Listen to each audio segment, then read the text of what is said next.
Vous travaillez depuis 20 ans dans la même entreprise, mais un jour, soudainement, vous apprenez votre licenciement. Quelle est votre réaction? De plus, vous apprenez ce licenciement par Chronopost. Ceci n'est pas le mauvais scénario d'un feuilleton télé. Une société étrangère a opéré en son sein une restructuration massive qui a entraîné la liquidation de l'usine coréenne Valeo Corée dans la province du Cheongnam.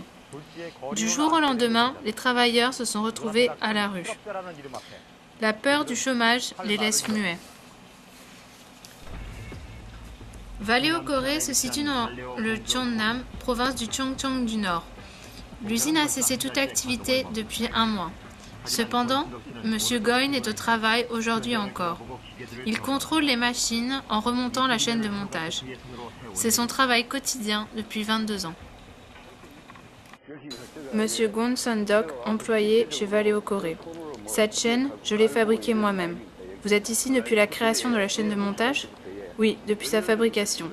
Depuis combien d'années travaillez-vous ici? Je travaille ici depuis 22 ans.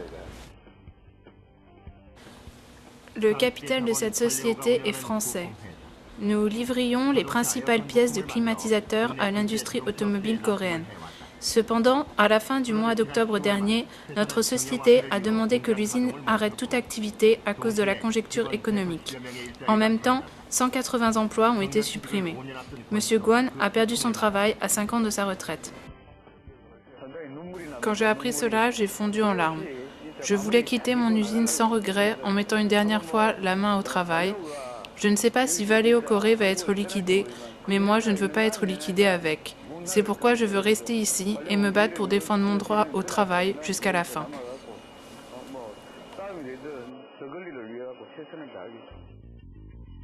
Document officiel que l'entreprise a envoyé au syndicat au mois d'octobre.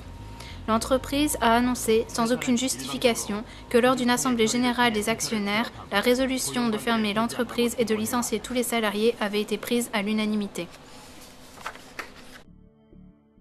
Nous avons découvert en même temps et la fermeture de l'usine et les licenciements. Pour M. Jeo, qui travaille ici, c'est comme une trahison de la part de la société. Ce jour-là, alors que je rentrais du travail pour la 15e année consécutive exactement, je découvre cette lettre avec consternation et désespoir. Je travaille ici depuis 15 ans, j'ai commencé à 19 ans et voilà le cadeau que me fait l'entreprise pour me remercier de mon travail. Dans certaines entreprises, les employés reçoivent une prime d'ancienneté pour leurs 15 ans.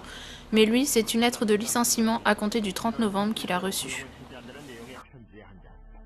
Maintenant, je ne suis plus bon à rien. C'est surtout la façon dont j'ai reçu cette lettre qui me met en colère. Je suis complètement désespérée. Pour une trahison, c'en est une belle. J'ai travaillé, je me suis investie dans cette entreprise pendant 15 ans. Et maintenant, voilà comment on me laisse tomber. Les lettres sont envoyées au domicile des employés par Chronopost, sans même mentionner l'expéditeur. La lettre informe que le contrat d'emploi s'arrête le 30 novembre.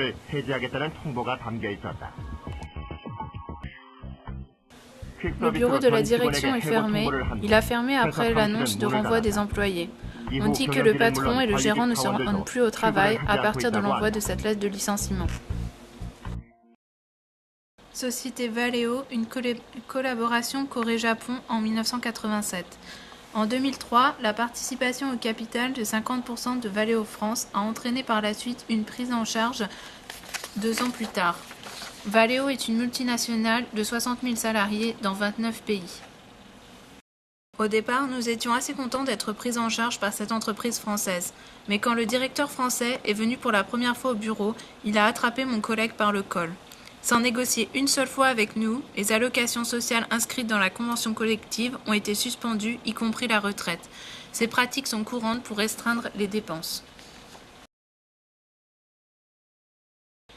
À partir de l'arrivée de Valeo France en 2005, la multinationale française n'a jamais investi un centime dans la construction de bâtiments et de machines et n'a jamais lancé de nouveaux produits.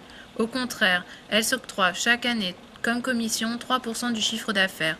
Elle est avare d'investissement mais travaille bien pour son profit. Tout ce que Valeo France a fait dans cette usine, c'est peindre son symbole vert sur un mur. Cette année, encore, elle s'est octroyée une commission de 3% sur les ventes brutes de l'entreprise. Cette commission est une sorte de paiement pour pouvoir utiliser le nom de l'entreprise.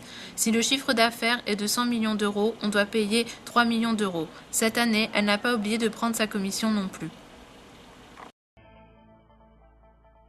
Valeo Corée, dont les 187 salariés sont tous en CDI, voulait diminuer les frais de personnel. Cette année, prenant comme excuse la crise économique, elle a organisé définitivement le licenciement en masse. Valeo va plus loin qu'une simple restructuration. Bien que 80 salariés aient déjà demandé leur mise à la retraite, Valeo était déterminé à licencier tout le monde dans le mois.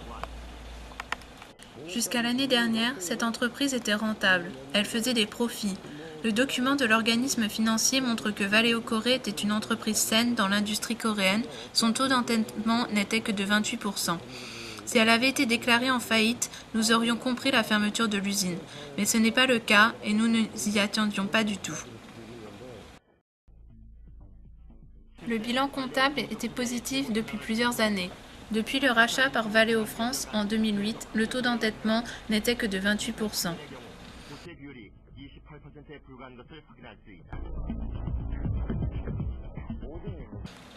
Par ailleurs, le syndicat a affirmé que l'entreprise nourrissait déjà un projet de liquidation puisqu'elle prévoyait d'arrêter les livraisons. Que ce soit une entreprise coréenne ou une entreprise étrangère, elle a de toute façon une responsabilité sociale face aux salariés qui ont contribué à créer son profit. Mais pourtant, elle n'a pas hésité à liquider la société du jour au lendemain en dérogeant à la procédure habituelle. L'entreprise a soutenu sa décision de liquidation. Selon elle, les employés ne comprennent pas la crise économique et les sacrifices qui vont avec. On ne peut pas courir le risque d'une faillite. Le syndicat s'est défendu en disant que les employés acceptaient de diminuer leur salaire et de partager leur poste de travail.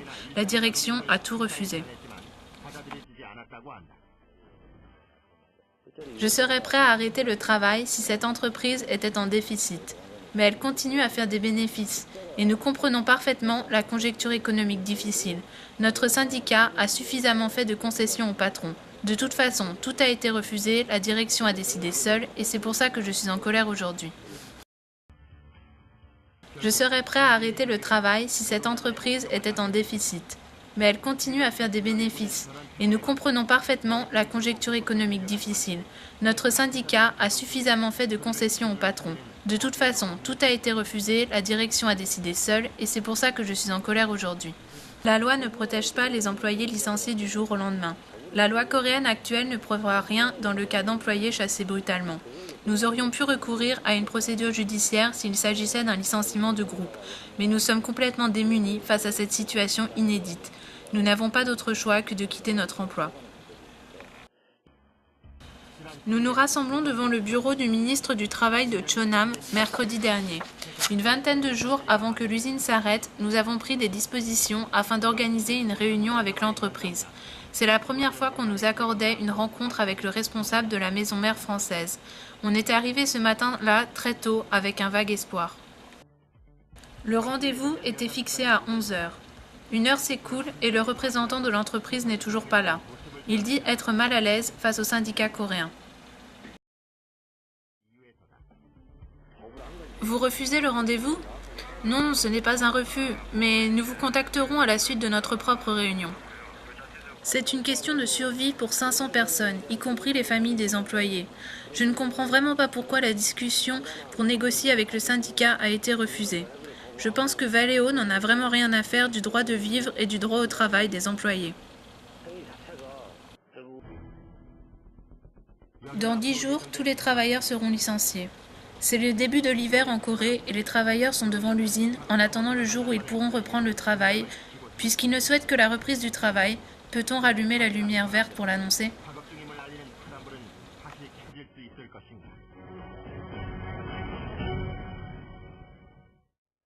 Si les travailleurs restent dans l'usine à partir du 30 novembre, date à laquelle la relation de travail s'arrête, l'entreprise considère cette situation comme une occupation illégale. Elle veut engager une procédure judiciaire contre tous les salariés.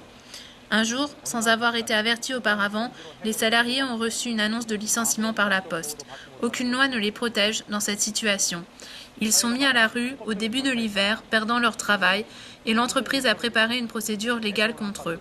Je vous pose encore la question. Au nom de qui et au nom de quoi cette société abandonne-t-elle toute responsabilité sociale vis-à-vis de ses salariés ?